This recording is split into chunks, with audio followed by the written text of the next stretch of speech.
Assalamualaikum warahmatullahi wabarakatuh. Perkenalkan, nama saya Rizka Agustiana, CGP Angkatan 11, Kabupaten Batang. Kali ini saya akan memaparkan aksi nyata 1.4 budaya positif.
Assalamualaikum warahmatullahi wabarakatuh. Waalaikumsalam warahmatullahi wabarakatuh.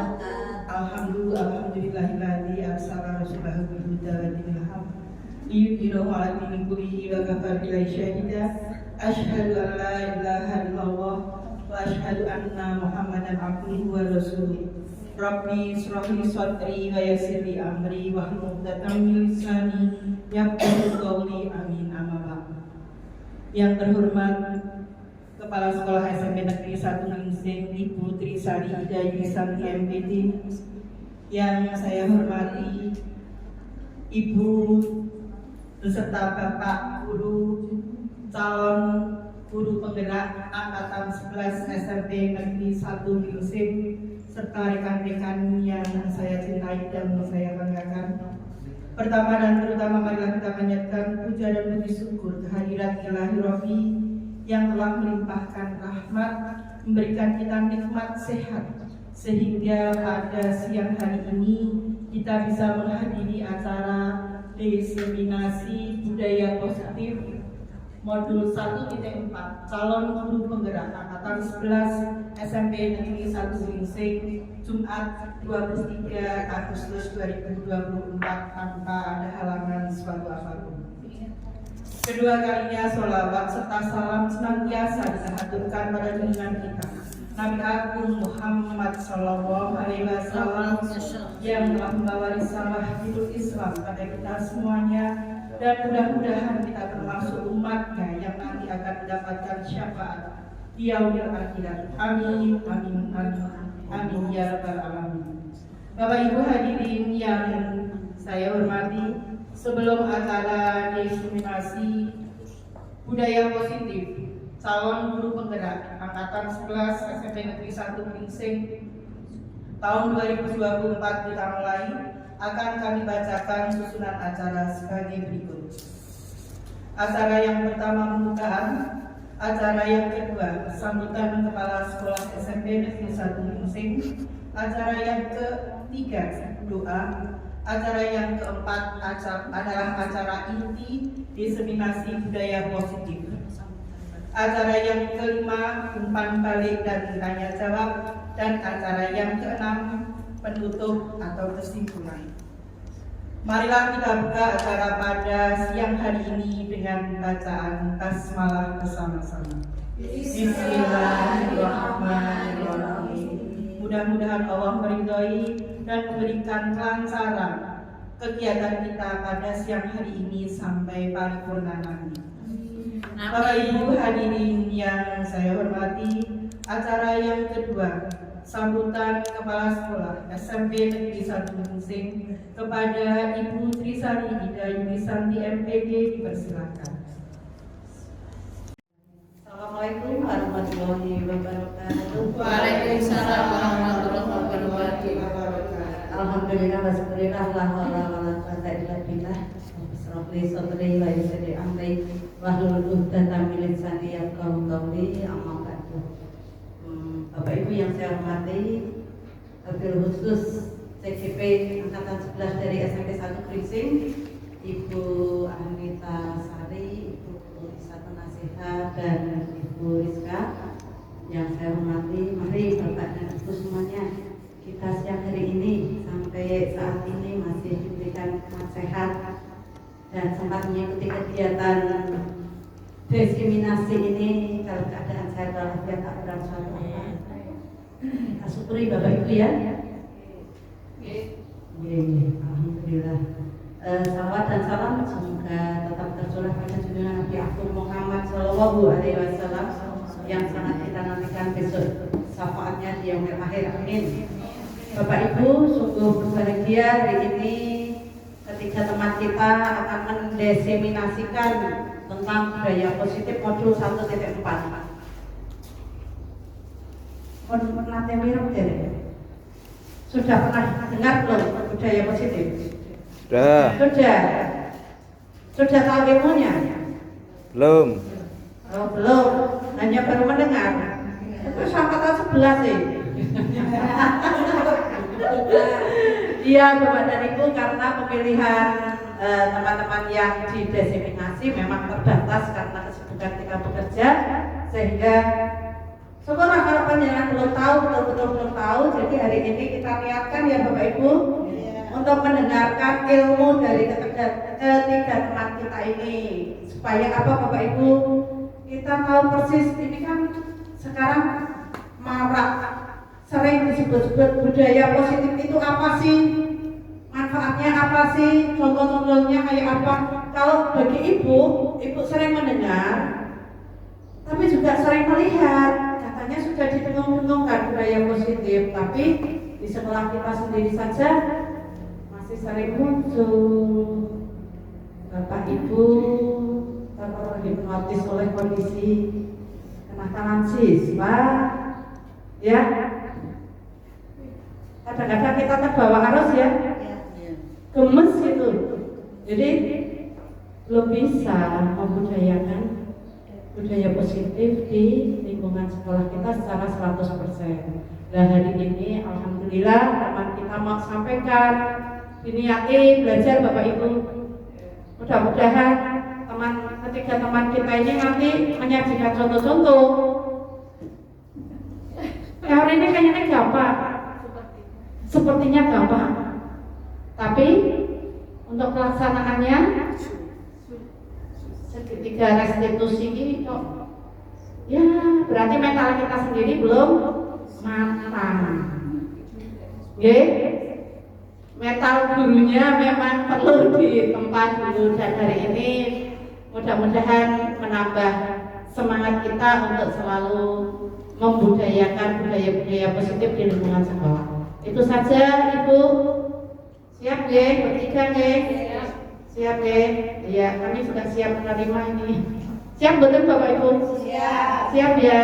Bismillah, kita niati untuk belajar, dan kepada bertiga teman yang kami sampaikan, usahakan untuk contohnya lebih diperbanyak atau nanti. Saya nggak tahu ini isinya kayak apa, belum tahu. Ya, itu saja dari Ibu. Mudah-mudahan hari ini kita dapat ilmu dan bisa melaksanakan di lingkungan SMP Negeri 1 Gingsing. Ibu akhiri wa taufiq wal hidayah. Wassalamualaikum warahmatullahi wabarakatuh. Waalaikumsalam warahmatullahi wabarakatuh. Sampaikan kepada Ibu Rizalida Yulisanti SPD yang telah memberikan sambutan dan memberikan motivasi kepada kita semuanya sehingga kita bisa mengambil nanti ilmu yang bermanfaat pada siang hari ini dari teman-teman calon guru penggerak kita. Bapak Ibu hadirin yang saya hormati, acara yang ketiga doa kepada Bapak Utikun SPD dipersilahkan untuk memimpin doa.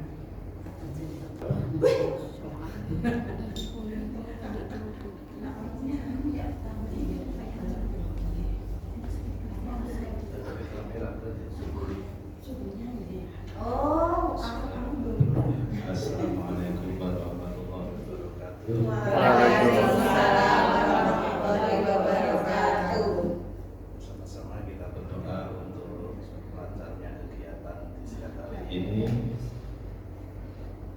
dan semoga apa yang disampaikan mendatangkan manfaat bagi kita semua, dan khususnya nanti bisa kita laksanakan untuk anak-anak kita semua juga. Untuk semua ini, mari bersama-sama kita berdoa semoga Allah meridhoi. Ridhoilah wa li Rasulillah. Al-Fatihah. A'udzubillahi minasyaitonir rajim. Bismillahirrahmanirrahim. Alhamdulillahirabbil alamin. Ar-Rahmanir Rahim. Maliki yaumiddin. Iyyaka na'budu wa iyyaka nasta'in. Ihdinas shiratal mustaqim. Shiratal ladzina an'amta 'alaihim ghairil maghdubi 'alaihim waladdallin. Amin. Assalamualaikum warahmatullahi wabarakatuh.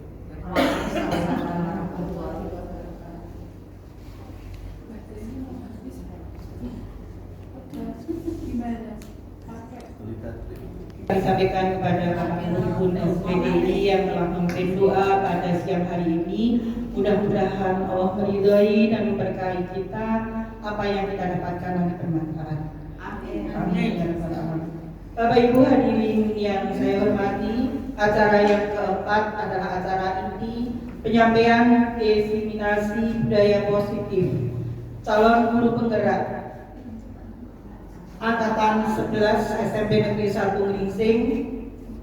Yang pertama, penyajian pertama akan disampaikan oleh Ibu Isatun Nasiha SPD. Kepada Ibu Isatun Nasiha SPD dipersilakan.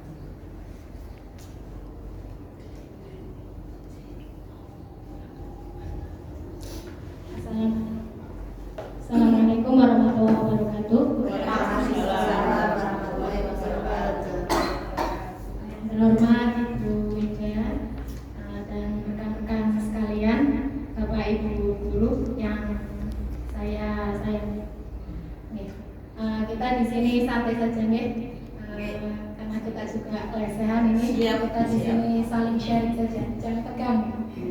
Kita saling sharing saja. Nanti kalau saya juga tegang nanti biar tegang.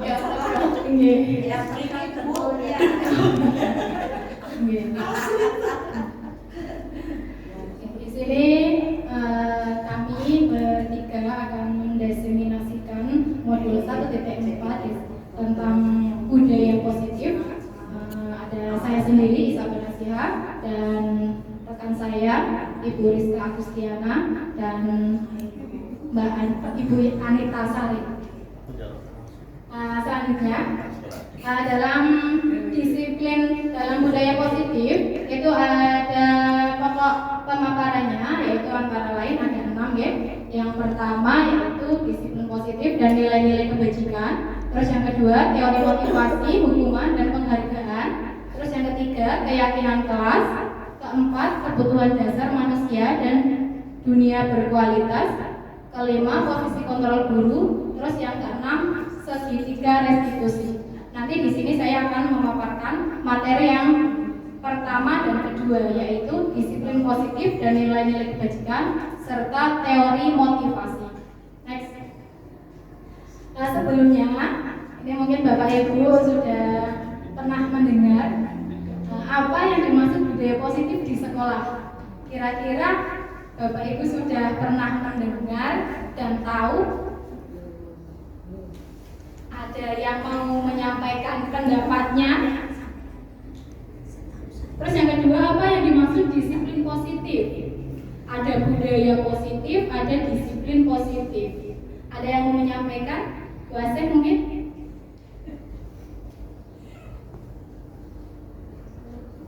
Setahu saya yang dimaksud dengan budaya positif itu segala perilaku yang sifatnya positif yang ada di sekolah. Berarti ini kebaikan yang dilakukan oleh baik itu siswa, guru, TU dan kepala sekolah yang dilakukan di sekolah yang mencerminkan sikap-sikap positif.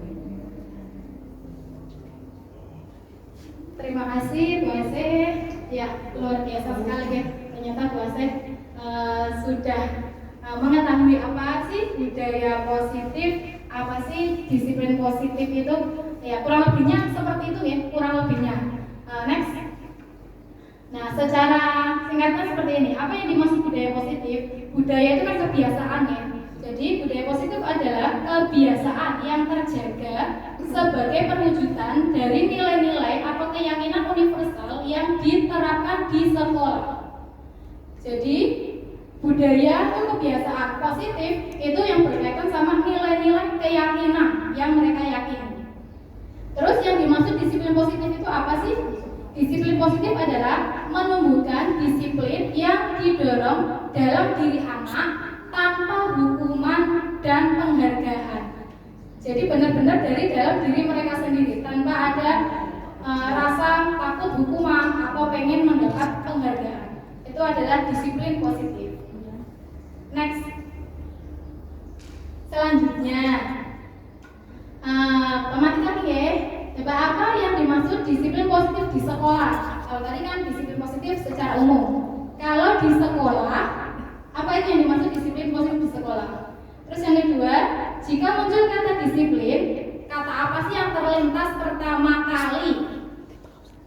Coba ada yang mau menyampaikan pendapatnya? Bu Juni mungkin? Oke, assalamualaikum warahmatullahi wabarakatuh. Waalaikumsalam warahmatullahi wabarakatuh. Terima kasih untuk usaha saya akan menyampaikan tentang disiplin positif yang ada di sekolah. Disiplin positif di sini berarti kan menginginkan kepada peserta didik atau siswa untuk melaksanakan segala aturan yang ada di lingkungan sekolah, di mana siswa ini tidak ada pandang bulu, dalam artian tidak ada si A anaknya siapa, si B anaknya siapa untuk memiliki apa ya istilahnya perbedaan, tapi semua siswa untuk menerapkan disiplin yang ada di lingkungan sekolah. Contohnya setiap hari Senin siswa untuk mengikuti upacara bendera. Berarti di sini kan ditekankan semuanya ya.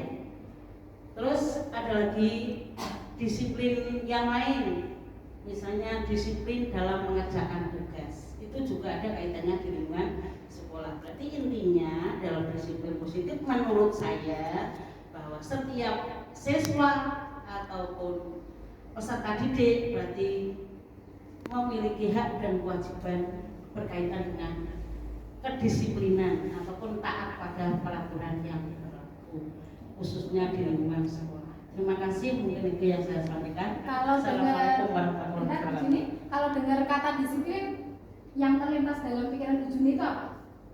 Disiplin itu Satu kata aja. oh disiplin hanya satu kata. Enggak, yang terlintas dalam pikiran benak Bu Juni itu apa kalau dengar kata disiplin? Oh disiplin berarti harus keras. Disiplin keras. Keras. Saya keras. Apa yang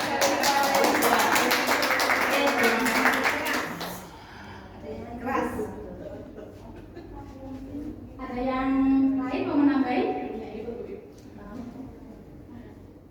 Kalau menurut saya, menurut Ibu, disiplin itu yang terlintas di otak saya. Kalau disiplin berarti teratur.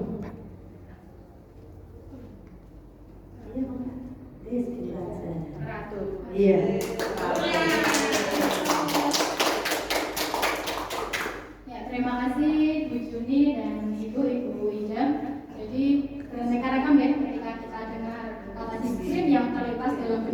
itu beraneka ragam. Kalau saya sendiri, kalau dengan kata disiplin itu pemikiran saya harus taat, harus patuh gitu. Jadi kalau dengan kata disiplin ya harus taat, harus patuh gitu. Kalau saya, jadi apa yang dimaksud disiplin positif di sekolah? Tadi kan secara umum, kalau sekarang di sekolah, fokus di sekolah. Disiplin positif merupakan pendekatan mendidik anak, karena kita fokusnya di sekolah. Jadi fokusnya mendidik anak untuk melakukan kontrol diri dan pembentukan kepercayaan diri, sehingga mereka bertanggung jawab terhadap apa yang dilakukan, karena mereka mendasarkan tindakan mereka pada nilai-nilai kebajikan universal. Jadi yang mereka lakukan itu sesuai dengan nilai-nilai kebajikan. Gitu. Itu disiplin positif di sekolah. Selanjutnya, dari tadi kan disiplin positif itu berkaitan dengan nilai-nilai kebajikan. Apa sih nilai-nilai kebajikan itu? Nilai-nilai kebajikan itu sangat banyak nih Bapak Ibu. Di sini ada 6. Dari 6 ini nanti ada poin-poinnya, ada elemen-elemennya. Yang sering kita jumpai, yang pertama ini, profil pelajar Pancasila. Ada yang kedua, Ibu Primary Years Program. 3, 9 pilar karakter. Ada yang keempat, petunjuk seumur hidup dan keterampilan hidup. 5, The Seven Essential Virtues. Ada yang keenam, The Virtues Project.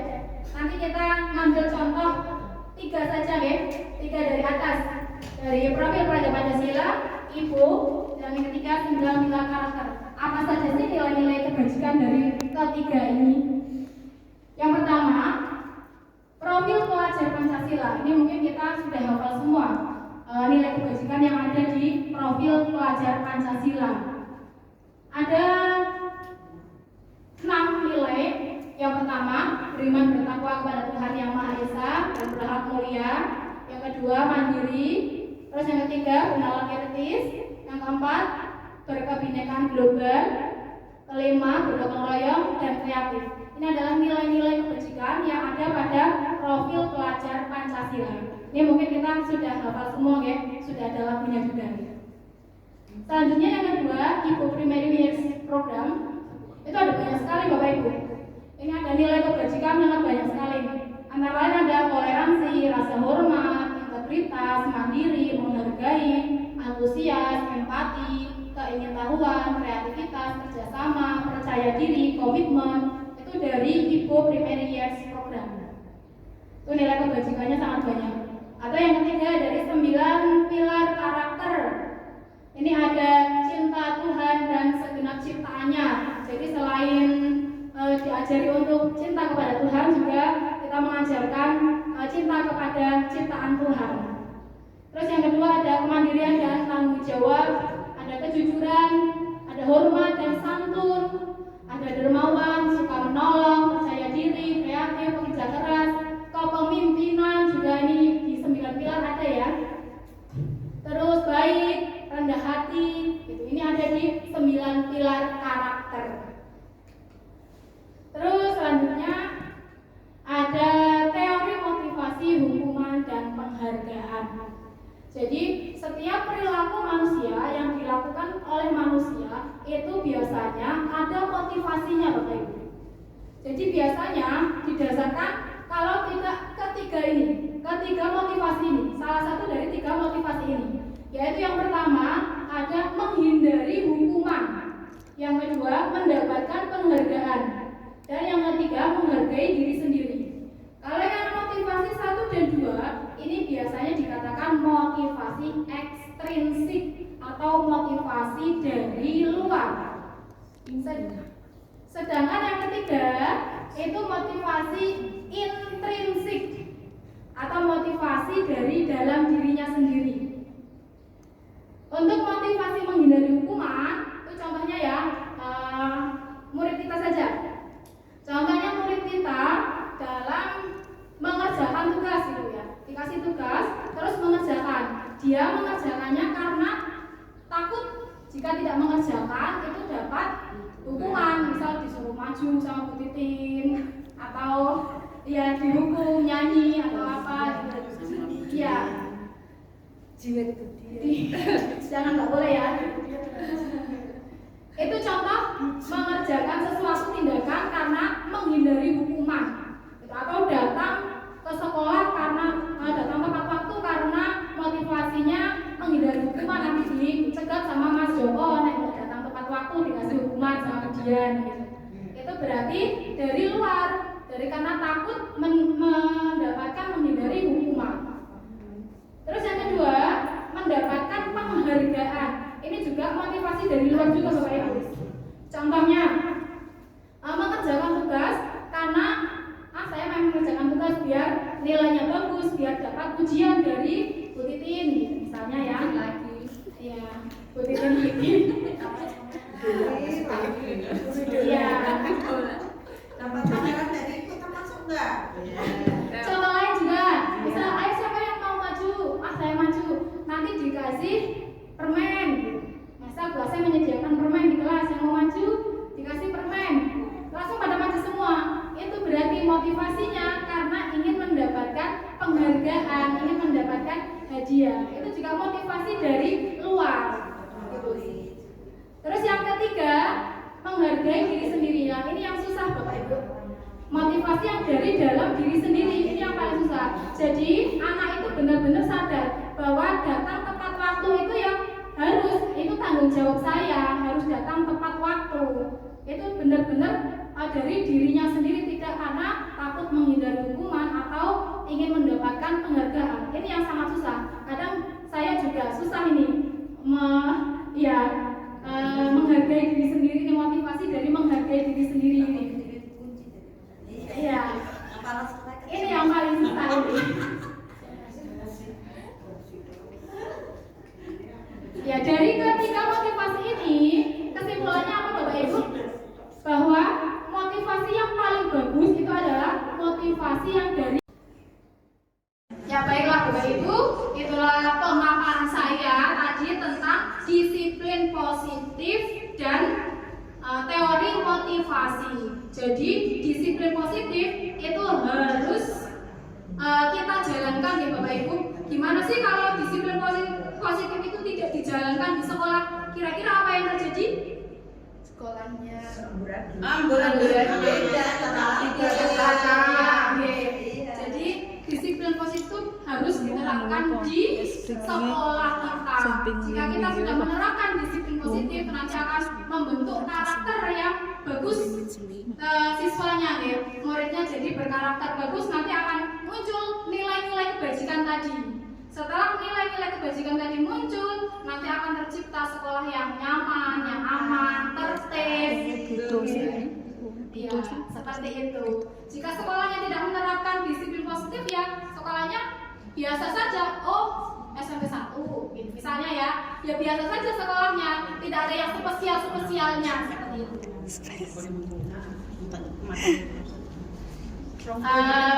Mungkin itu saja pemaparan dari saya nih. Nanti materi selanjutnya akan disampaikan oleh Bu Anita Sari.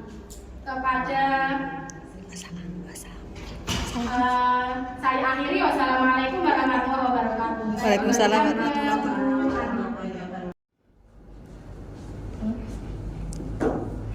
Assalamualaikum warahmatullahi wabarakatuh. Waalaikumsalam warahmatullahi wabarakatuh. Masih semangat ibu-ibu? Semangat.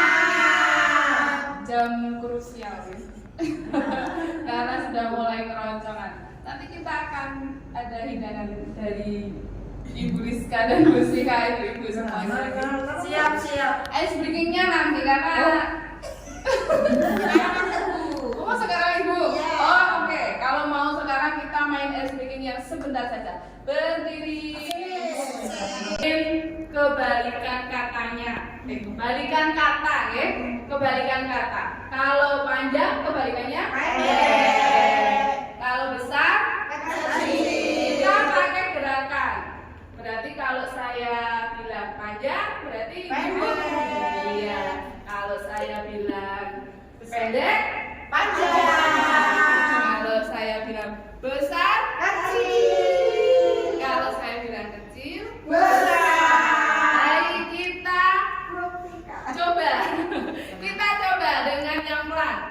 Panjang. Ayo, ayo. Konsentrasi jam terusnya. Ulangi, panjang. Pendek. Panjang. Panjang. Panjang pendek. Pendek panjang. Panjang panjang. Pendek panjang. Pendek.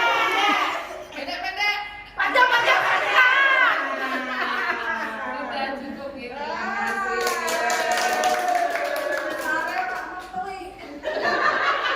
Iya, bisa dulu.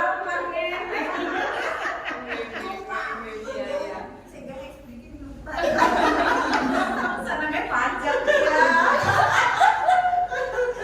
Baik, kita lanjutkan ke materi yang kedua nih Bapak Ibu, Ibu-ibu. Materi yang kedua yaitu tentang keyakinan kelas. Yang kedua adalah kebutuhan dasar manusia dan dunia berkualitas. Yang saya garis bawahi hanya kebutuhan dasar manusia saja. Oke, selanjutnya yang ini. Ada keyakinan kelas. Sebenarnya keyakinan kelas untuk semakin kesini sudah semakin sering kita dengar nih Ibu-ibu ketika mulai pembelajaran tahun ajaran baru. Apa itu keyakinan kelas?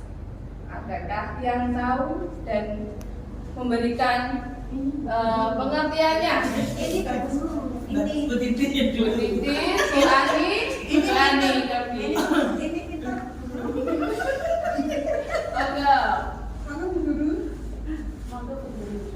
keyakinan kelas. Keyakinan kelas itu hampir sama dengan kesepakatan yang harus ditaati oleh anak-anak di dalam kelas, di mana kesepakatan kelas itu sudah dibuat bersama-sama, dibangun bersama-sama oleh seluruh warga kelas tersebut. Mungkin ada tambahan lagi. Yang lain mungkin Bu Ida, Bu Aja, monggo. Ya, terima kasih Berikom. Kesepakatan bersama dari satu kelas. Adakah tambahan? Bu Nur Hidayati.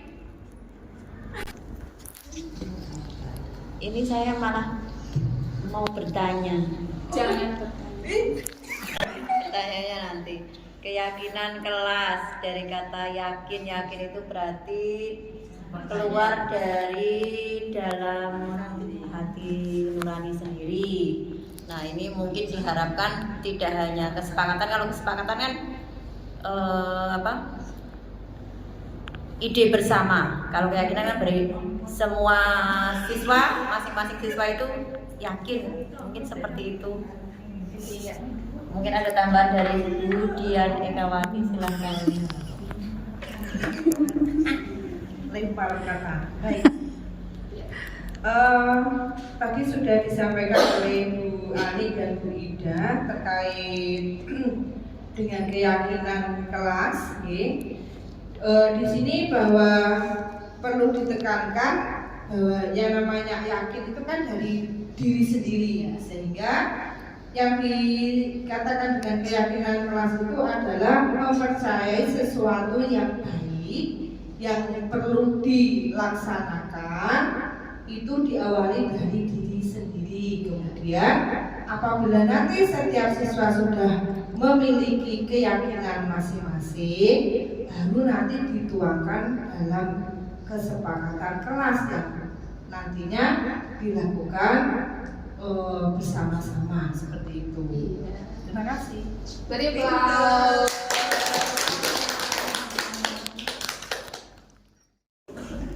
Terima kasih untuk Bu Ani, Bu Nur Hidayati, dan Bu Dian. Betul, keyakinan kelas itu adalah menumbuhkan dari dalam diri siswa masing-masing. Masih ada kaitannya dengan motivasi yang ada di materi 1 deh, Ibu-ibu. Tadi materi 1 itu motivasinya semuanya sekarang kita harus menumbuhkan motivasi intrinsik, bukan ekstrinsik lagi. Kalau saya masih ekstrinsik, berangkat pagi karena takut gerbangnya ditutup.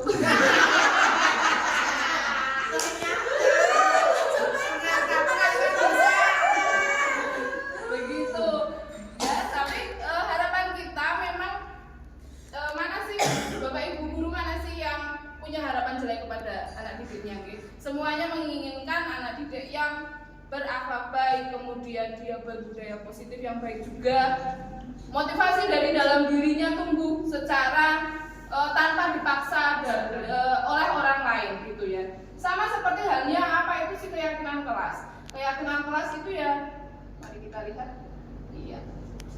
Ini nih, keyakinan kelas adalah nilai-nilai universal, nilai-nilai umum yang lebih besar yang telah disepakati bersama, begitu. Jadi biasanya kita lakukan di awal tahun ajaran baru. Mengapa keyakinan kelas? Mengapa tidak peraturan kelas saja? Mengapa keyakinan kelas? Bukan peraturan kelas sekarang. Kalau dulu masih ada peraturan kelas nih. Kalau sekarang kita merubah bahasanya ke dalam bentuk keyakinan kelas. Adakah yang mau berpendapat tentang saya? Pertanyaan memakai ibu ya. Enggak apa-apa.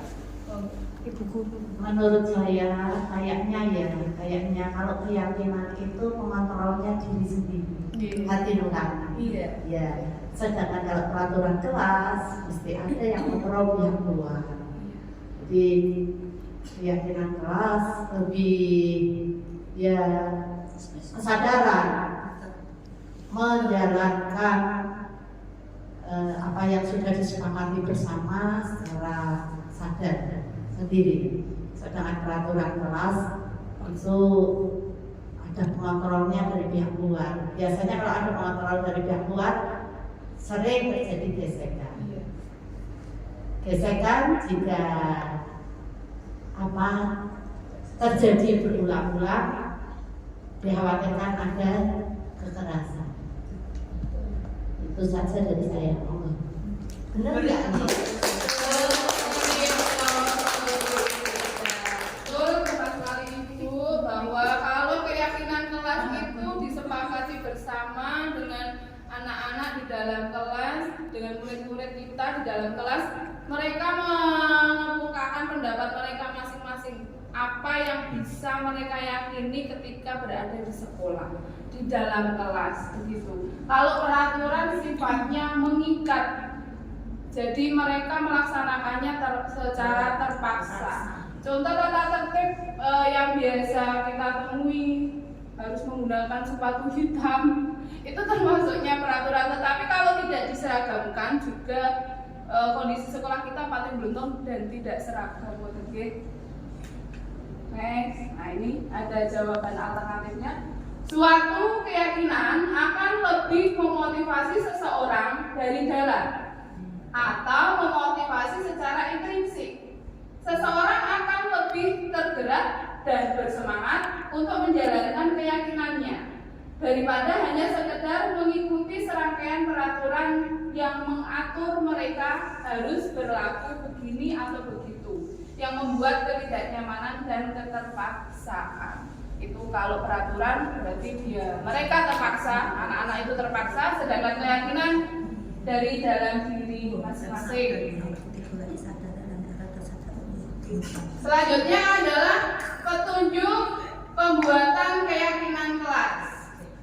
Sebenarnya saya sendiri pada saat membuat keyakinan kelas belum yang 100% bisa melaksanakan dengan baik. Bahasa yang saya gunakan kadang masih ada bahasa negatifnya, belum menggunakan kalimat-kalimat yang positif. Ya, yang pertama, keyakinan kelas hendaklah bersifat lebih abstrak, lebih luas. Ya. Kemudian yang kedua, keyakinan kelas dituliskan berupa pernyataan-pernyataan universal. Contohnya adalah misalkan kalau dulu stop kekerasan atau stop bullying. Kalau sekarang bahasanya bagaimana Ibu? Sayangi teman-teman. Nah itu bahasa yang kita gunakan. Terus apa lagi nggih? Jangan membuang sampah sembarangan. Iya, jangan membuang membuang sampah sembarangan, maka kita bisa menggantinya dengan buanglah sampah pada tempatnya. Begitu. Ada lagi? Atau jangan memberantakin buku literasi. Itu bagaimana? Tatalah buku setelah selesai membaca. Tatalah buku setelah membaca. Iya, betul. Tatalah buku setelah membaca, gitu ya. Kemudian yang ketiga, pernyataan keyakinan kelas senantiasa dibuat dalam bentuk positif. Tadi sudah ada contohnya. Keyakinan kelas hendaknya tidak terlalu banyak sehingga mudah diingat dan dipahami oleh semua warga kelas.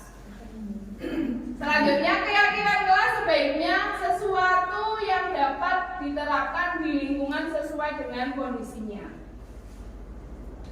Terus, semua warga kelas hendaknya ikut berkontribusi dalam pembuatan keyakinan kelas lewat kegiatan curah pendapat. Ini yang harus kita diskusi sekarang, Bapak Ibu. Dengan anak-anak mereka harus bisa mengemukakan pendapat mereka masing-masing. Kalau dulu semuanya pusat senternya ke Bapak Ibu guru, stop seperti ini tidak boleh, dilarang, jangan. Sekarang tidak, anak-anak harus bisa mengemukakan pendapat mereka masing-masing sehingga motivasi intrinsiknya keluar dan mereka meyakini mana yang benar dan mana yang salah.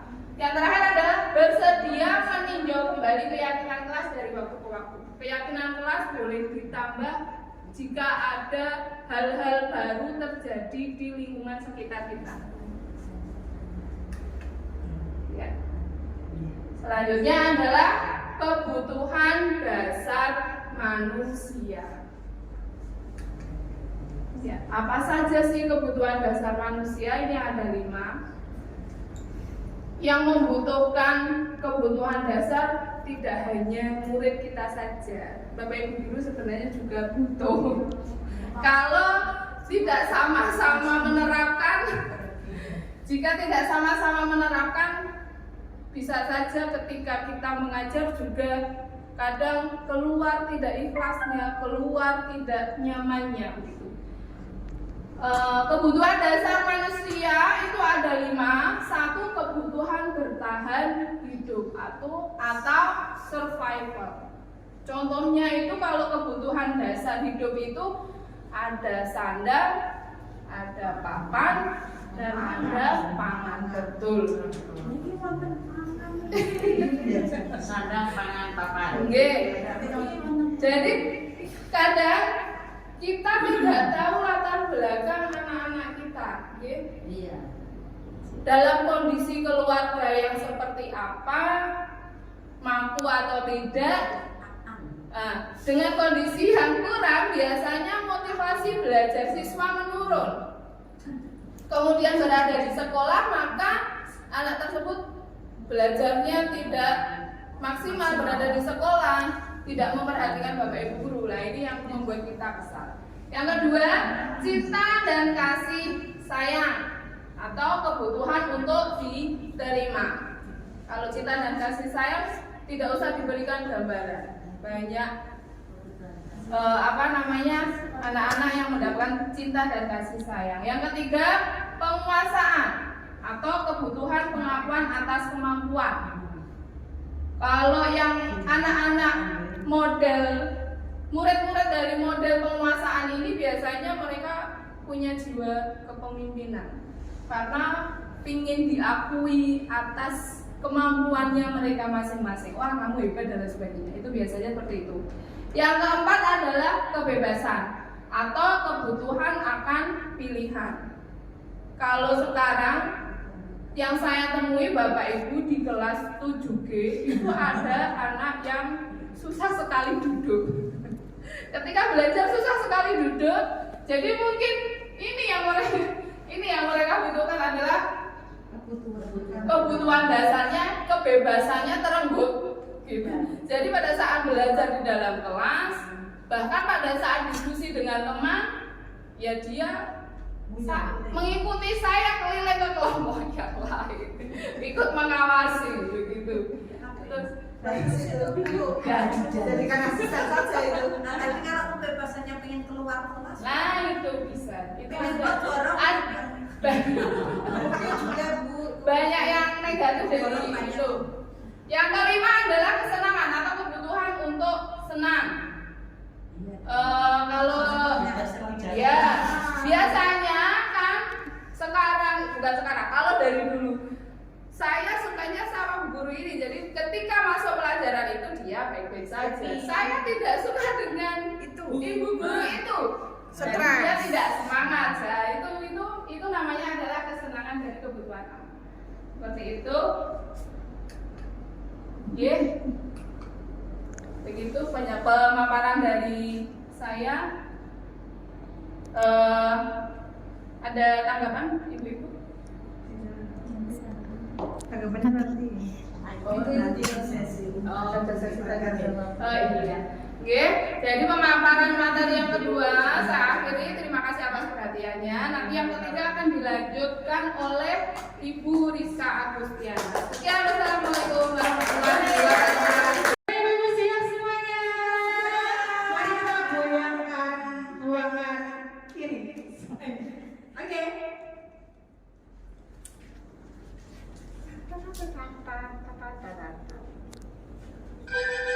Five, four, 3, 2. Ayo goyangkan. Kepalanya digoyang, ibu-ibu semuanya. Ayo putar-putar.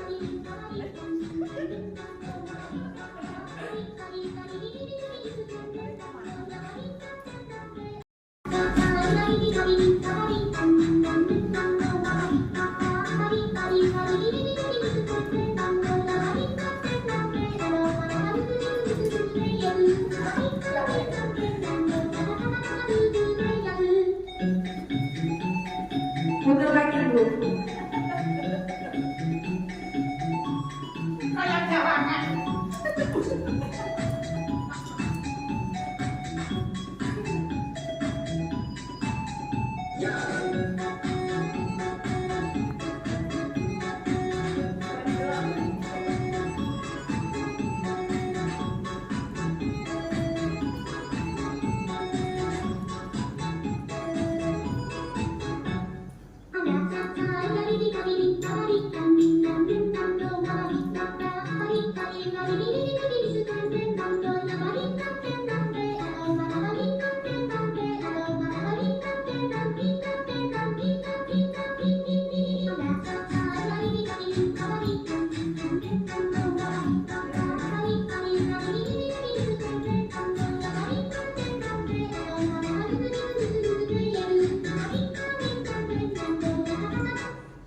Oke, terima kasih semuanya.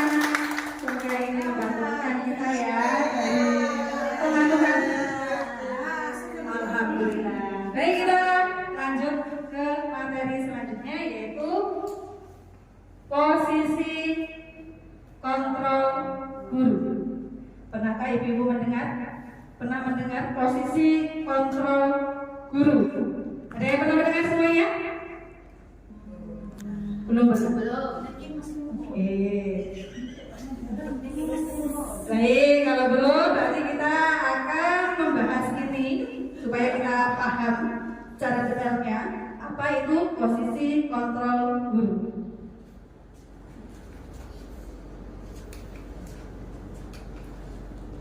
Nah ini ibu-ibu, posisi kontrol guru itu ada 5. Yang pertama adalah sebagai penghubung. Ini yang sering kita jumpai ya zaman dulu, tapi sekarang jangan sampai ada penghubung secara fisik. Oke, kemudian yang kedua adalah pembuat rasa bersalah. Biar itu mikir, oh saya melakukan seperti ini itu salah atau tidak ya, betul atau tidak ya. Kemudian yang ketiga kita posisikan diri sebagai teman. Nah untuk selanjutnya pemantau dan yang terakhir adalah sebagai manajer. Seperti apakah posisi kontrol Posisi yang pertama adalah sebagai penghukum. Di sini seorang penghukum bisa menggunakan hukuman fisik maupun verbal. Verbal ini berarti menggunakan apa ibu? Kata-kata yang menyakiti anak itu sekarang jangan melakukan hukuman yang seperti itu. Kemudian ada suaranya biasanya tinggi. Ayo siapa di sini yang benar? Wah, hampir suara guru matematika. Harus semangat kita. Betul semangat, tapi bagus ya. Dengan suara yang keras itu kan malah bagus ibu, ya enggak? Biar anak-anak malah tidak ngantuk. Takut ya orang takut ya. Kemudian dengan bahasa tubuh dengan mata melotot. Siapa yang pernah mata melotot? Boleh tidak? Tidak boleh. No, oke, tidak boleh. Kemudian dan jari menunjuk menghadap. Kamu ya. Jangan ya. Mari kita hindari yang seperti itu. Kemudian hasilnya mungkin murid itu akan marah atau dendam terhadap kita, ya enggak? Ya. Oke, kemudian juga akan bersifat agresif. Bisa jadi sesudah kembali duduk, murid tersebut akan mencoret-coret bukunya karena dia itu merasa malas, terus marah kepada gurunya yang telah menghukum dia. Dia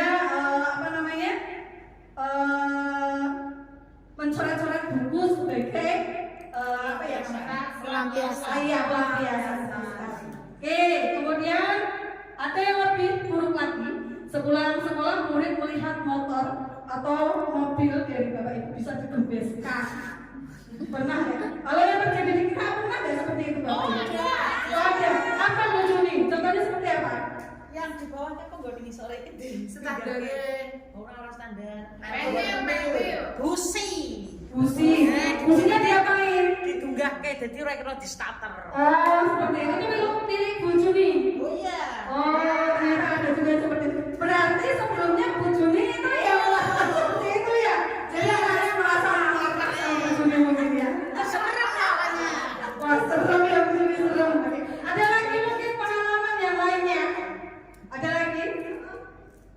Pernah kemarin itu ada parfum itu ya. Ada beberapa anak-anak itu ada lucu-lucu sekali ya untuk melakukannya itu berbagai macam cara. Oke, dan selanjutnya di sini adalah model ucapan atau ungkapan yang biasanya digunakan oleh guru sebagai penghukum. Patuhi aturan saya atau awas ya. Awas ya. Berarti kata awas ini apa ibu-ibu? Kita memberikan apa ini? Awas ya. Ancaman, betul sekali. Ancaman. Tidak boleh ya ibu-ibu ya. Yang selanjutnya kamu selalu saja salah ya. Dengan kata-kata seperti itu, kasar seperti itu, mari kita hindari saja bapak ibu. Oke, dan lain sebagainya. Selanjutnya yang posisi kontrol selanjutnya yaitu membuat rasa bersalah. Nah, pada posisi ini biasanya guru akan bersuara lebih lembut, yaitu akan bersuara lebih lembut untuk mengungkapkan isi hatinya pada anak tersebut. Kemudian membuat rasa bersalah ini akan menggunakan keheningan yang membuat orang lain merasa tidak nyaman atau bersalah. Jadi kita akan membuat anak itu merasa bersalah atas tindakan yang dilakukannya sendiri. Contohnya ucapannya seperti ini. Ibu sangat kecewa sekali dengan kamu nak.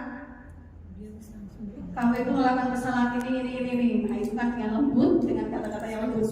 Kemudian yang kedua ada berapa kali bapak harus beritahu kamu ya. Gimana coba kalau orang tua kamu tahu bahwa kamu berbuat seperti ini, bagaimana perasaannya? Nah ini akan memunculkan rasa bersalah anak tersebut. Kemudian di posisi ini murid akan memiliki penilaian diri yang buruk tentang dirinya sendiri. Apakah perbuatan ini benar atau salah?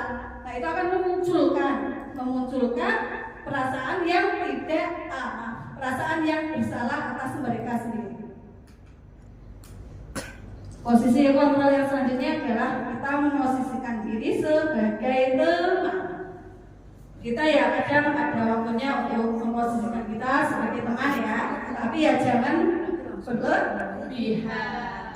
Guru pada posisi ini tidak akan menyakiti murid, namun akan tetap berupaya mengontrol murid melalui persuasi. Posisi teman pada guru bisa negatif ataupun positif.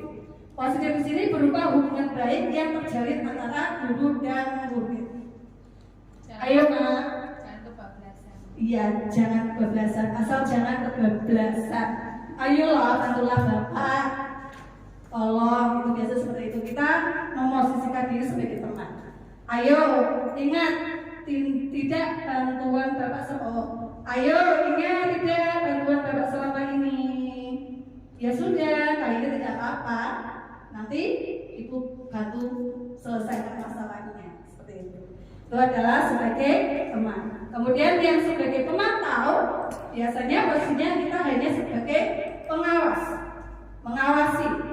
Pemantau ini biasanya ada aturan-aturan dan konsekuensi yang diberikan pada anak tersebut. Peraturannya apa? Sanksi apa? Konsekuensinya seperti apa kalau kamu melakukan seperti ini? Nah, ini adalah sebagai pemantau. Dan posisi kontrol guru yang terakhir adalah sebagai manajer. Di sini manajer itu posisinya berbuat sesuatu bersama dengan murid, mempersilahkan murid mempertanggungjawabkan perilakunya, kemudian mendukung murid agar dapat menemukan solusi dan permasalahannya. Di manajer ini murid tidak diajak untuk menganalisis kebutuhan dirinya. Jadi kita mengajak murid untuk memenuhi kebutuhannya. Kamu itu sebenarnya melakukan itu karena apa? Nah, ini sebagai manajer. Apa yang kita yakini? Berarti kita memberikan keyakinan kelas. Mengingatkan tentang keyakinan kelas yang telah disepakati bersama, yang telah dibuat di dalam kelas itu.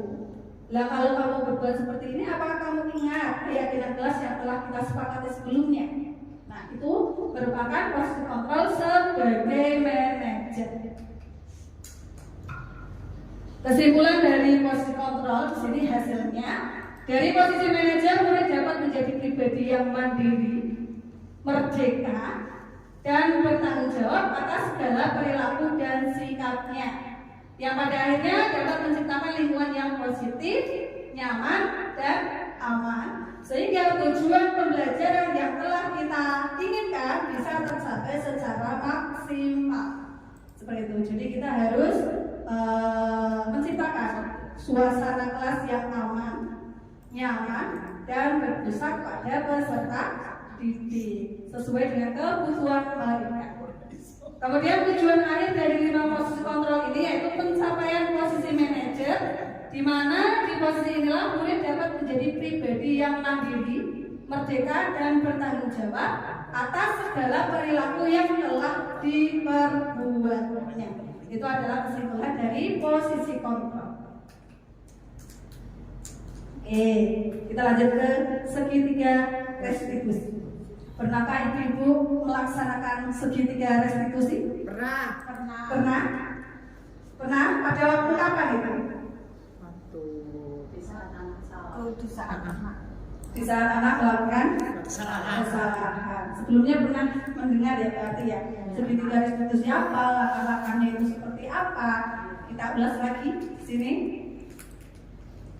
Segitiga restitusi adalah proses menciptakan kondisi bagi murid atau anak untuk memperbaiki kesalahan mereka sehingga mereka bisa kembali ke kelompok mereka dengan karakter yang lebih kuat. Pastinya kita sebagai seorang guru membutuhkan siswa-siswi yang berkarakternya bagus, betul nggak Bu? Ya, terutama itu karakter yang baik itu akan mensukseskan mencapai pembelajaran yang baik juga. Oke, kemudian di sini ada langkah-langkah segitiga restitusi itu ada 3. Yang pertama adalah menstabilkan identitas. Yang kedua, validasi tindakan yang salah. Dan yang ketiga adalah menanyakan keyakinan. Jadi ini ada erat hubungannya dengan posisi kontrol guru yang telah kita pelajari tadi. Kita lanjut.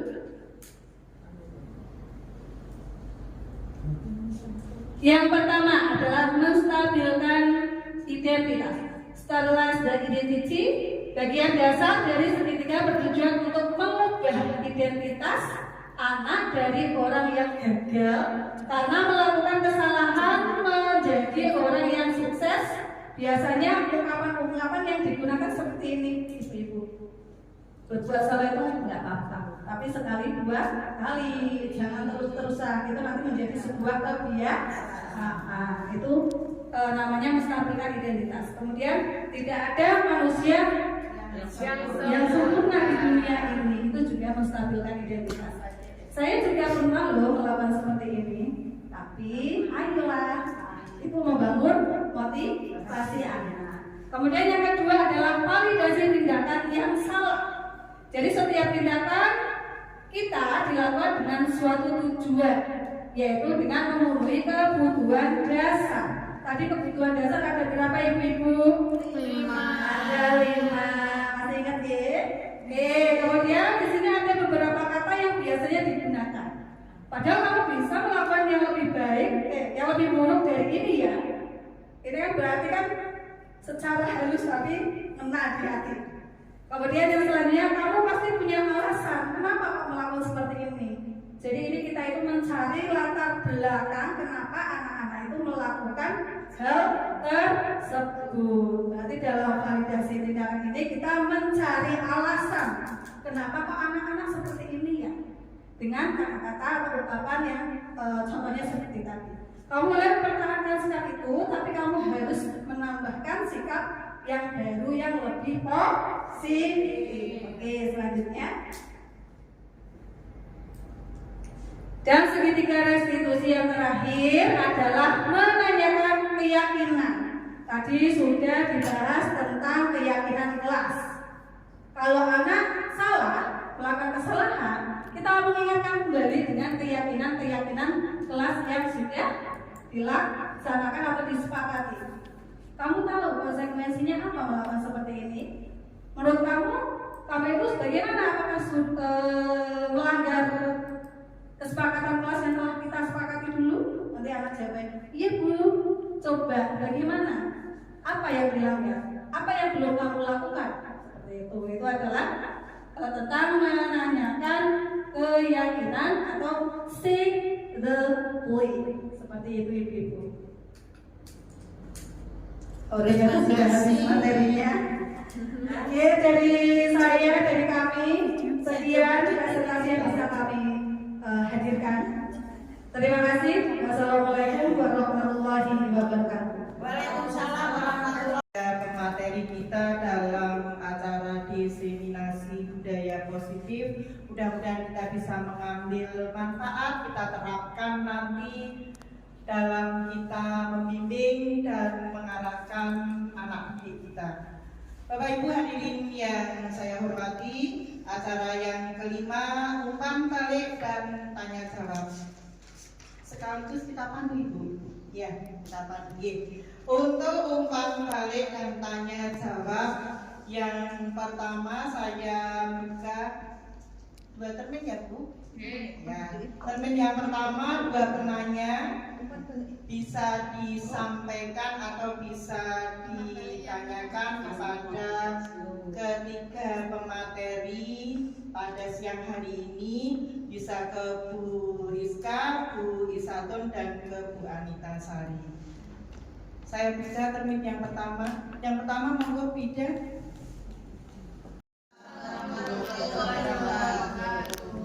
Saya ingin menanyakan di sekolah kita itu banyak anak yang dari latar belakang keluarga, mungkin orang tuanya bercerai, berhubung, atau mungkin ibunya bekerja di luar negeri, TKI atau TKW, sehingga pengasuhan anak hanya pada bapaknya saja atau pada mbahnya. Dan itu membuat anak di sekolah itu banyak yang jadi troublemaker. Nah, tadi disebutkan kita harus saling menyayangi. Rasa sayang itu sebagai kebutuhan dasar. Bagaimana sikap sebagai seorang guru, padahal mau menyayangi gimana, mau lihat anaknya saja kadang selalu membuat ulah, dinasihati baik secara pelan, secara keras kok tidak mempan. Mohon itu PR kita bersama, mohon masukannya untuk hal ini. Matur suwun. Assalamualaikum warahmatullahi wabarakatuh. Menjelaskan atau menjawab Bu Sari, Bu Sika, 2 atau 1? jadi aku langsung ya. Penanya yang kedua, Ibu Asif, Juli monggo. Terima kasih waktu yang sudah diberikan kepada saya. Saya ingin bertanya, nanti saya tujukan ke Ibu Rizka, terutama untuk segitiga restitusi. Tadi penyampaian materinya sudah bagus sekali, gamblang, dan ini semoga menjadi motivasi bagi kita untuk melaksanakan segitiga restitusi di kelas atau di sekolah kita.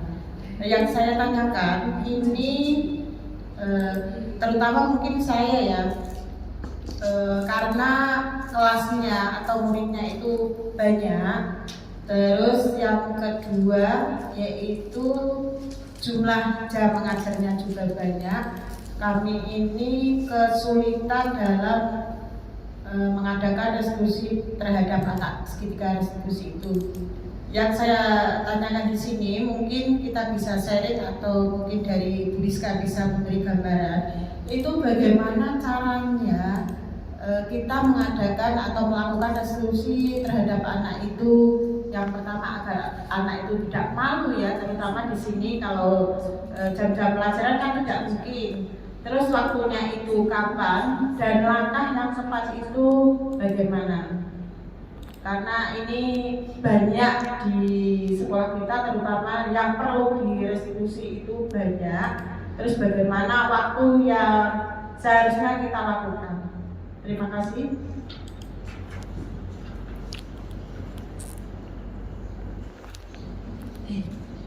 Terima kasih pada Ibu Asif Juniastuti. Dua penanya sudah menyampaikan beberapa pertanyaan. Yang pertama dari Bu Nur Hidayati Sarjana Sains.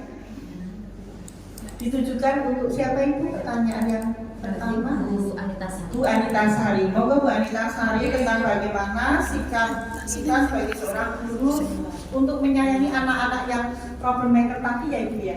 Monggo Ibu Sari. Terima kasih atas pertanyaannya dari Bu Nur Hidayati.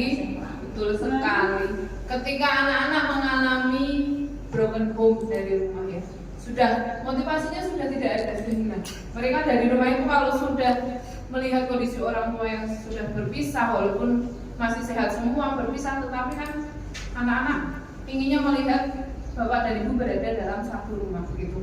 Itu saja sudah mengumpulkan satu motivasi intrinsik dari dalam diri anak gitu. Untuk belajar saja sudah susah dari rumah ketika melihat orang tuanya jauh. Apalagi berangkat ke sini bertemu dengan teman-temannya yang dia rasakan, mungkin yang dia mau itu di sini tempat pelampiasan dari rumah, sehingga ketika merasa nyaman di sini, yang penting saya berada di sekolah itu nyaman gitu.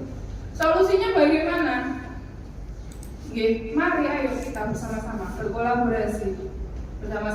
berkolaborasi dan menanamkan dasar 5 dasar kebutuhan manusia itu, memberikan rasa cinta dan kasih sayang. Ketika itu sudah kita terapkan tetapi masih belum berhasil, dan kita tidak mungkin ini ibu-ibu banyak sekali di lingkungan kita, di kanan kiri kita, di daerah Grisen, daerah Mulai itu yang berangkat dari rumah anak-anak yang broken home itu. Dan kemudian kalau sudah di sini anak-anak sudah tidak bisa dikendalikan lagi, ya mau tidak mau ibu kita kembalikan ke orang tua lagi dengan walinya, kita kolaborasi dengan walinya lagi.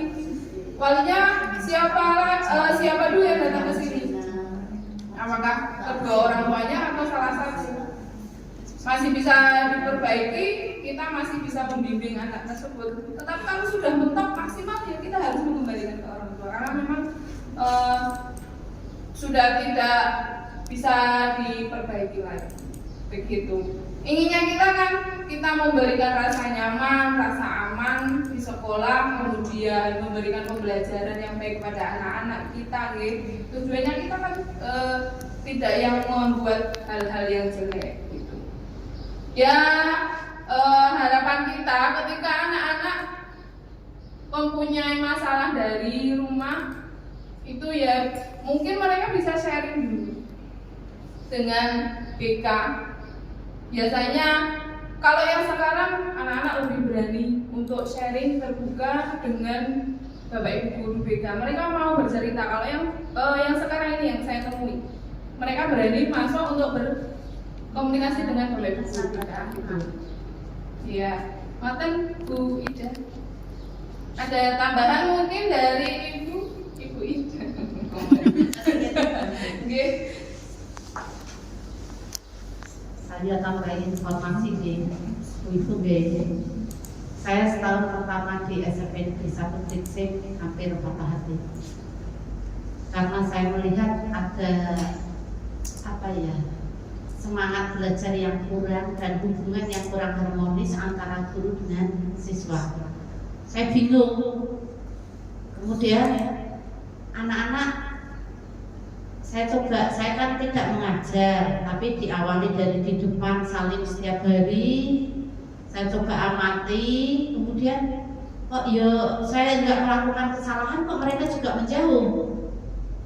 Saya pikir kalau dengan guru kan ketemu dia melakukan kesalahan atau guru melakukan kesalahan, artinya mencederai hubungan baiknya, gitu kan? Jadi pantas mereka menjauh gitu. Saya bingung loh, anak sini kok nggak ada yang istilahnya mau deket-deket ngobrol sama saya ya, beda dengan sekolah-sekolah lain. Ini kenapa gitu? Saya koreksi diri, saya kenapa toh? Apa saya kelihatan nampak sangat-sangat galak sekali sebagai kepala sekolah atau gimana gitu? Terus saya coba minta data, saya menggerakkan guru BK dan berulang kali saya sampaikan. BK itu sahabat anak. Saya sampaikan ke BK, panjenengan itu sahabat anak, panjenengan bukan polisi sekolah. Tolong sekolah sekarang sedikit dihindari penghukuman atau hukuman lah. Biasanya anak-anak yang masuk ke ruang BK adalah anak-anak yang bermasalah. Sekarang cobalah dekati anak-anak yang tidak bermasalah, dipanggil ke BK,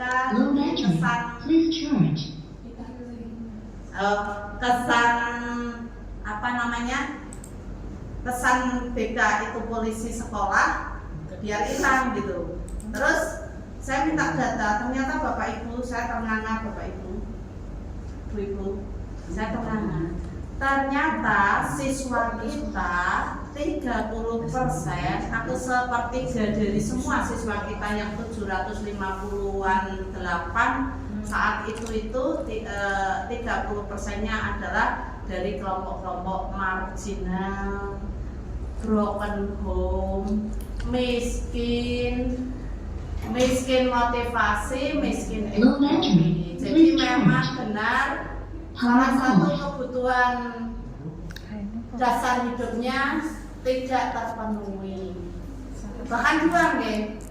Satu tadi kan kebutuhan tentang makan, minum, papan, sandang pangan ya. Yang kedua kebutuhan kasih sayang mereka terlalu berat. Maka Bapak Ibu mesti Ibu kepala sekolah ngurusi sekedar siapa itu senja yang itu kok diurusi oleh kepala sekolah. Itu saya sebenarnya ingin mencontohkan pada ibu-ibu sekalian, kalau ada anak yang maaf rupanya dengan kertas piyambak senja kayak apa, dikandani anaknya kayak apa. Jebule setelah saya coba mengerti tentang dia, saya ajak nyuci bareng, setelah itu ada perubahan enggak?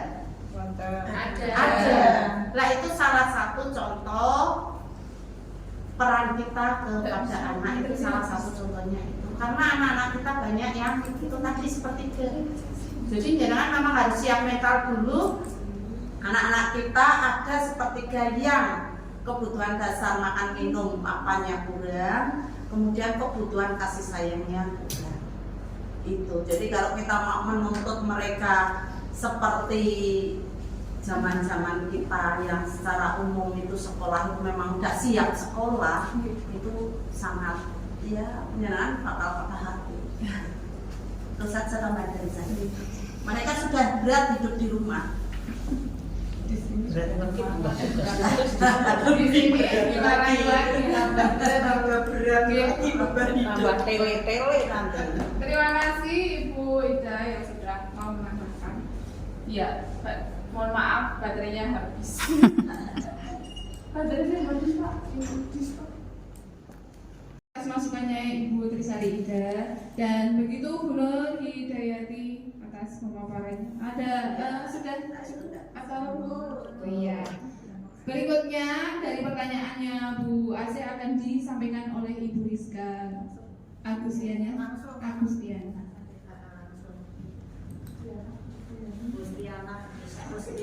Baik, terima kasih Bu Ase atas pertanyaan yang luar biasa dilontarkan pada saya khususnya. Tadi Bu Ase bertanya tentang waktunya kapan untuk menerapkan segitiga restitusi. Betul sekali, kita kondisinya itu memiliki anak didik yang luar biasa banyaknya, hampir 800 anak ya, sekitar 700 berapa sekian gitu, saya nggak hafal itu karena terlalu banyak. Nah, bagaimana caranya menerapkan segitiga restitusi supaya tidak mengganggu hak mereka dan hak kita sebagai seorang guru, kewajiban kita? Maka yang kita lakukan yaitu mengundang mereka sesuai dengan setelah pembelajaran selesai sekitar 5 atau 10 menit. Kita bisa mengundang mereka langsung ke BK bisa, kemudian langsung ke ruang guru juga bisa. Kita lihat konteks permasalahannya. Kalau permasalahannya ringan, berarti kita face to face saja dengan anak ya, tidak perlu dengan pihak BK. Tapi kalau misalnya permasalahannya berat, maka kita harus kolaborasi Ibu Bapak. Kita harus kolaborasi yang pertama dengan pihak BK karena kita memiliki BK di SMP. Kemudian yang kedua, kalau berat sekali berarti kita harus berkolaborasi dengan kepala sekolah. Mungkin seperti itu dari saya Bu Ase. Bagaimana? Oke. Baik, terima kasih atas pertanyaannya. Saya akhiri. Wassalamualaikum warahmatullahi wabarakatuh. Pertanyaan dari termin yang pertama. Sekarang kita lanjutkan termin yang kedua. Satu penanya nih Bu. Ya, satu penanya. Monggo Bu Juni. Terima kasih. Monggo.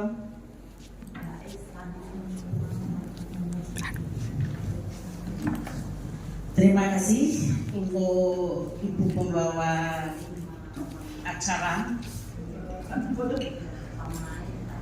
Baik, saya mau bertanya kepada Bu Siha. Tadi sudah memberikan penjelasan atau pemaparan tentang disiplin positif dan keyakinan positif, keyakinan kelas di antaranya. Dengan adanya apa yang sudah disampaikan sama Bu Siha tadi, dengan tetes, titis, dan mentes bisa didengar oleh kita semua sebagai pendengar setia. Baik, saya akan mau bertanya berkaitan dengan disiplin positif atau budaya positif. Di sekolah kita sudah melaksanakan dengan adanya budaya positif. Namun ada kalanya kadang-kadang ada siswa yang masih melenceng. Nah, pertanyaan saya, bagaimana cara membangun budaya positif di sekolah kita agar di sekolah kita itu bisa melaksanakan budaya positif tersebut dengan baik dan bisa dilaksanakan semuanya, tidak hanya siswa tentunya, tapi juga Bapak Ibu guru dan yang lainnya. Terima kasih, mungkin itu yang saya sampaikan. Monggo Bu Siha. Ya, terima kasih Bu Juni atas pertanyaannya. Di sini saya berbagi pengalaman saja ya. Nanti kalau ada tambahan dari Bapak Ibu dipersilakan. Jadi menurut saya cara membangun budaya positif di sekolah itu yang pertama tentunya diawali dari diri kita sendiri ya. Jadi dari diri kita sendiri harus berkomitmen, harus termotivasi, mempunyai motivasi komitmen terhadap budaya positif itu sendiri. Jadi kita harus menjalankan dulu budaya positif tersebut. Contohnya, ketika datang ke kelas, ya kita harus tepat waktu. Ya itu kadang yang susah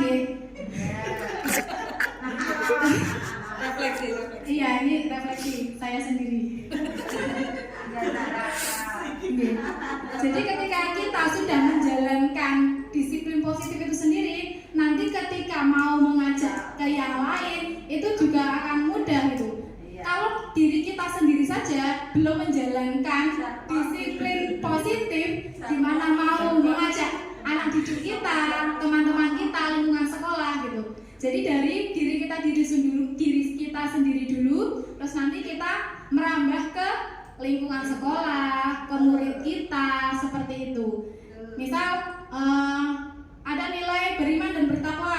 Contoh kegiatannya misal berdoa di pagi hari, membaca Al-Quran. Kita sendiri di situ diem aja ketika anak-anak berdoa, kitanya diem, tidak ikut berdoa malah mainan HP. Berarti dari dalam diri kita belum menjalankan disiplin positif tersebut gitu. Contoh lagi, ada nilai kita membuat keyakinan kelas harus bersikap santun gitu ya. Santun. Ketika udah ke kelas muridnya, waduh, super sekali, langsung emosi, langsung di kelas ya marah-marah gitu. Jadi kita sendiri juga tidak bisa mengontrol kita. Iya, jadi mari kita sama-sama guys, saya juga sering berbuat hilaf juga ini, banyak peristiwa juga ternyata teorinya seperti ini gitu. Saya kenyataannya kok masih ya bertolak belakang sekali dengan teori yang ada gitu. Kita sama-sama belajar nih Bapak Ibu. Mungkin seperti itu Bu Juni. Oke, siap, makasih. Ya. Terima kasih dari saya. Wassalamualaikum warahmatullahi wabarakatuh. Yang saya hormati, demikian tadi pemaparan dari 3 teman kita calon guru penggerak angkatan 11 SMP Negeri 1 Gringsing tahun 2024. Sudah dengan gamblang, sudah dengan jelas beliau bertiga memaparkan apa yang menjadi materi yang dibawakan pada siang hari ini. Mudah-mudahan kita semua, kita sebagai pendidik bisa menerapkan semua yang disampaikan oleh ketiga pemapar kita untuk bisa kita terapkan di dalam kelas, bermula dari diri kita sendiri, berimbas ke anak-anak dan untuk semuanya, agar anak didik kita yang ada di SMP Negeri 1 Gringsing tercipta anak-anak yang beriman bertakwa seperti visi misi kita, mewujudkan anak-anak yang berintak. Iya. Demikian apa yang sudah disampaikan oleh ketiga pemapar kita. Saya selaku pembawa acara dalam membawakan acara awal hingga akhir terdapat kekurangan secara pribadi, saya mohon maaf yang sebesar-besarnya. Sebelum kita tutup, marilah kegiatan kita pada siang hari ini kita tutup dengan bacaan hamdalah bersama-sama. Alhamdulillahirabbil alamin. Terima kasih atas perhatiannya. Billahi taufiq wal hidayah. Wassalamualaikum warahmatullahi wabarakatuh.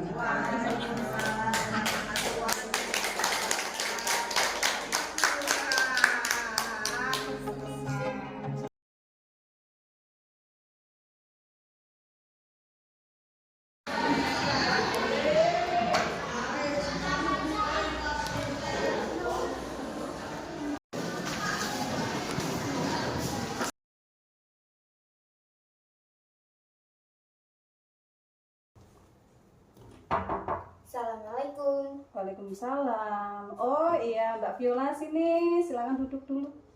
Sini. Mbak Viola, kamu tahu Bu Rizka panggil ke sini karena apa? Nggak tahu, Bu. Nggak tahu. Iya, kemarin Bu Sari bilang laporan sama Bu Rizka. Katanya ketika pembelajaran kamu kok main HP, betul nggak? Betul. Iya. Coba ceritakan pada Bu Rizka. Kemarin gimana ceritanya dari posisi kamu ini? Saya bermain HP, lihat TikTok anak bosan di kelas. Oh, jadi kamu bosan di kelas seperti itu, makanya lihat HP. Iya. Iya, Nah, menurut kamu itu perbuatan yang benar atau tidak? tidak. Tidak. Kenapa kok tidak benar? Karena di kelas tidak boleh bermain HP ketika jam pembelajaran. Nah, itu kamu paham bahwa kalau di sekolah atau di pembelajaran itu tidak boleh membawa HP kecuali Bu Sari yang minta. Oke, nah kamu ingat gak kesepakatan kelas kita tentang HP? Ingat, Bagaimana? tidak boleh bermain HP ketika jam pelajaran. Betul. Lah, terus konsekuensinya apa kalau bawa HP? HP-nya akan disita. Akan disita. Terus apa lagi? Membuat diambil Disita. dan disita. Oke, akan diambil dan disita. Kemudian setelah disita, siapa yang ambil? Orang tua. Nah, kamu ingat itu, maka konsekuensinya itu ya, kamu konsekuensinya sudah sendiri gitu ya, sudah sepakati bersama-sama. Oke, baik. Kemudian apa yang akan kamu lakukan selanjutnya? Membuat surat pernyataan bahwa saya tidak akan mengulanginya lagi. Mau dikasihkan siapa itu surat pernyataannya? Bu Sari, Terus ngapain sama Bu Sari? minta tanda tangan, meminta maaf. Oke, jadi kamu nanti akan membuat pernyataan, surat pernyataan, kemudian minta ditandatangani sama Bu Sari, sekalian minta maaf. Oke, itu adalah konsekuensinya. Kemudian kemarin kan sudah kita sepakati bahwa HP yang disita nanti akan diambil oleh siapa? Orang tua. Oke, kamu sadar berarti ya, itu salah ya? Iya. Oleh karena itu, besok orang tua kamu suruh ke sini untuk menghadap Bu Rizka. Kemudian nanti Bu Rizka akan memberikan pengertian pada orang tua kamu dan diambil HP-nya. Paham? Paham. Gitu saja? Ya. Oke, terima kasih Mbak Viola. Jangan diulang lagi, oke? Ya. Silakan kembali ke kelas. Ya, terima kasih, Bu. Iya, sama-sama.